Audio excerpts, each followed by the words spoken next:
बिस्मिल्लाहिर्रहमानिर्रहीम। अस्सलाम वालेकुम स्टूडेंट्स। आज मैं आपके लिए एक वीडियो लेकर आया हूँ जो ह्यूमन ईयर के मुतालिक है।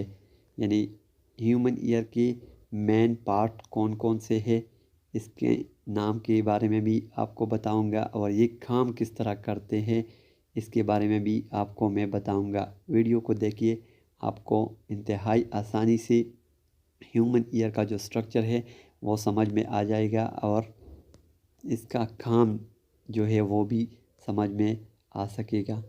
तो ह्यूमन ईयर की बुनियादी 3 पार्ट्स है। एक है आउटर ईयर, जिसको हम एक्सटर्नल ईयर भी कहते हैं। दूसरा है मिडल ईयर और सबसे आखिर में जो पार्ट आता है वो है इनर ईयर, या इसको हम इंटरनल ईयर भी कहते हैं। आउटर ईयर में सबसे पहला जो पार्ट है वो है पेना। ये ग्रीन कलर का पार्ट जो देखता है इसका नाम है पेना, और इसका काम ये होता है कि जब साउंड वेव्स बाहर से आते हैं तो पेना इनको कलेक्ट करते हैं। यानी पेना का काम सिर्फ और सिर्फ साउंड वेव्स को कलेक्ट करना होता है।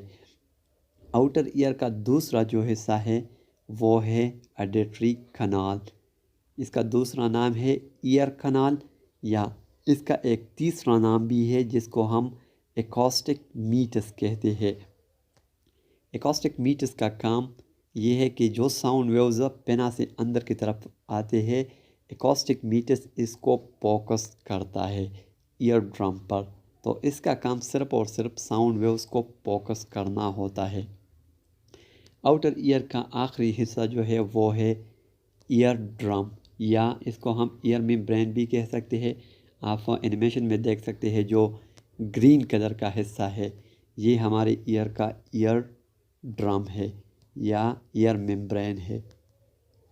तो यहाँ हमारे पास आउटर ईयर ख़त्म हो जाता है। इसके बाद मिडल ईयर के जो पार्ट्स है वो शुरू हो जाते हैं। मिडल ईयर में इम्पॉर्टेंट पार्ट जो है वो 3 बोन्स इसमें लगे होते हैं, और उनके नाम के बारे में आपको बताता हूँ कि सबसे पहला जो हड्डी है, जो छोटे छोटे बोन्स इसमें पाए जाते हैं, इनके नाम कुछ यूँ है कि जो पहला बोन है इसका नाम है मेलस, और इसका दूसरा नाम है हैमर।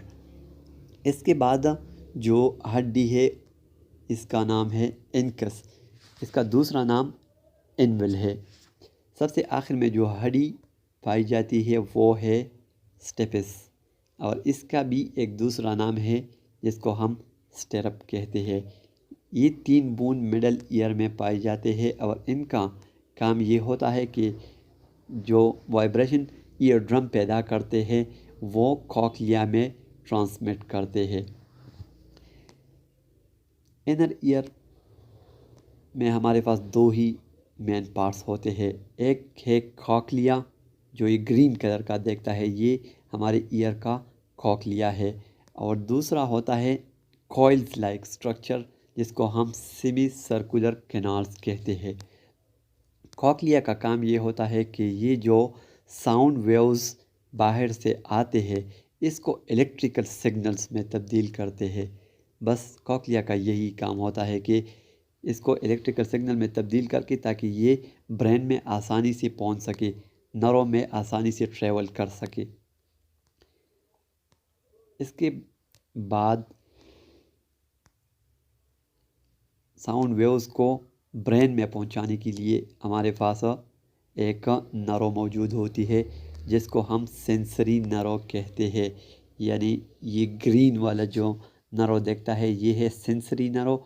इसका दूसरा नाम है ऑडिटरी नर्व, या इसका तीसरा नाम भी है कॉक्लियर नर्व। इसका काम ये होता है कि कॉक्लिया में जो इलेक्ट्रिकल सिग्नल्स पैदा होते हैं इसको ब्रेन तक ले जाते हैं, यानी ब्रेन में हाइंड ब्रेन की तरफ ले जाते हैं, क्योंकि साउंड का इंटरप्रिटेशन हाइंड ब्रेन में ही होता है। तो ये कॉक्लियर नर्व जो है ये साउंड वेव्स को कॉक्लिया से हाइंड ब्रेन तक पहुंचाते हैं। इसकी करीब एक और नर्व भी मौजूद होती है जिसको वेस्टिबुलर नर्व कहते हैं। और इसका काम ये होता है कि जो इलेक्ट्रिकल सिग्नल्स पैदा हो गए हैं इसको बैलेंस रखना इसका काम है। तो ये थी हमारे पास इंसान की कान के बारे में थोड़ी सी इंफॉर्मेशन जो मैंने आपको एनिमेशन के ज़रिए समझाई, उसके पार्ट्स के नाम भी बताए और उसका थोड़ा थोड़ा फंक्शन भी बताया।